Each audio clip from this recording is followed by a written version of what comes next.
Hello, welcome back and Happy New Year, and welcome to Season 2 of our weekly technology videos.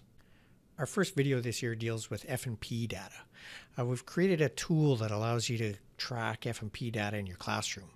So it's important to note, however, that this only tracks current level and even past levels of F&P reading, but doesn't determine intervention.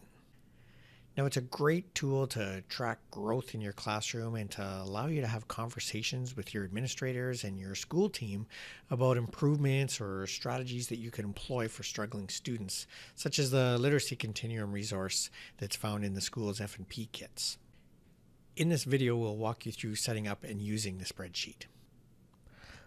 So to begin, start by going to an internet browser, either Chrome or Internet Explorer, and visit portal.spsd.sk.ca. That will bring you to the division's portal site. Then scroll down to Literacy for Life, then to Literacy, then SPS Expected Practice, and down here you will see Fountas and Pinnell assessment resources. So this is where the latest version is always held. So sometimes there'll be changes if there's mistakes found, or maybe we might add a graph or something.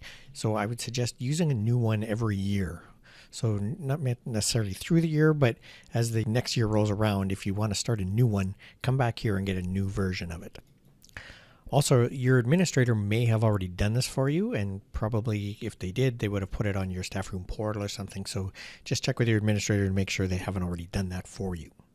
So I'm going to click here to download, and it automatically downloads here. So when it does that, it goes to my downloads folder. So I'm going to open that up, and here I go is my downloads folder. I double click that, and it's going to open the spreadsheet. So first things to notice is there's two sheets. There's data and there's charts. Charts will be completely empty at this point because there's no data yet. So you start here, and the first thing you want to do is put the names in the name column.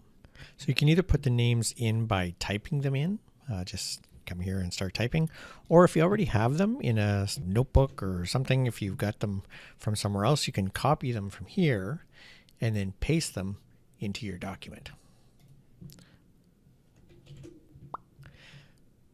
Now, quick note off the top, there are some cells that you can't type in. So like grades above or below, for example, that's a calculation. It's done for you. So if I click in here and try to type something, I'll get this box that pops up. It just tells me that I'm in the wrong spot. I shouldn't be trying to enter data there. The only fields that are then required are the grade and phoneme status.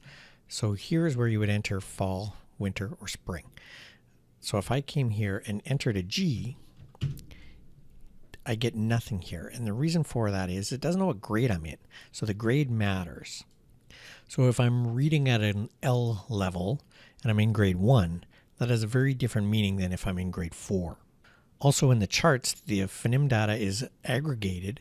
So you need to specify whether or not the student is First Nations, Inuit, or Métis and identified that way in order to make that appear in the graph. So I'm going to enter some data here.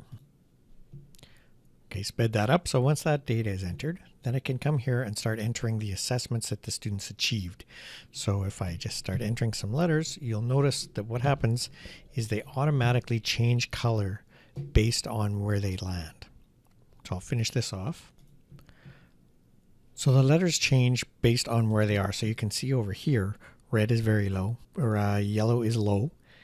Green is at grade level to 1 above grade level. And gray means they're more than 1 grade level above. Then this column here tells you exactly how many grade levels above or below they are based on the chart. And this is the chart that's on the F&P website. So based on these, so where they are here, you can get that off that site as well. Now you'll also notice if you put the exact same letters into the winter column, you'll notice that there's different colors. That's because a G is different in fall than it is in winter for a grade 2 student. So we need to see some growth there. So you can see they were right on grade level here. Now they're 0.8 below. Then to the right, it totals up all of the different students. So here's the fall. Here's First Nations, Inuit, Métis students and non-Indigenous students. This data then gets transferred over into the charts at the bottom.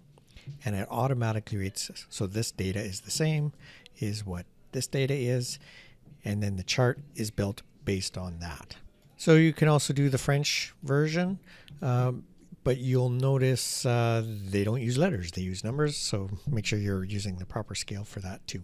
So if you have any more questions about the sheet, you can contact me, Jay Salican at spsd.sk.ca. If you have any questions about F&P, you can contact Mary Jo Devine. And if you have any questions on the JBoo Plus, you could talk to Paul Bazan. And their emails are in the blog post, so you can check that out. Thank you.